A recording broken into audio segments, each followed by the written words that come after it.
ginawa ko para doon sa mga empleyado namin na interesado is in-offer ko sa kanila na staggered payment. Inabunuhan muna ng company, and then binabayaran nila every payday. Okay. No? So nakaspread siya ng few months. Para hindi mabigat para doon sa empleyado. Kasi I understand sa, let's say, sa minimum wage earner, parang mabigat 'to pakinggan at onset. Pero syempre pag binilang mo yung araw-araw na secure ka, na yung wala kang kinakatakot in the event na baka may mangyari, sulit yun. So in-extend ko sa kanila yung parang privilege na yon. And a lot took and got an insurance. No?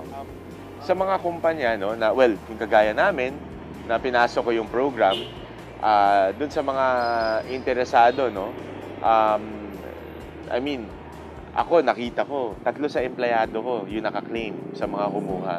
Ang laking bagay nun. Nakikita mo talaga na, laking tuwa nila.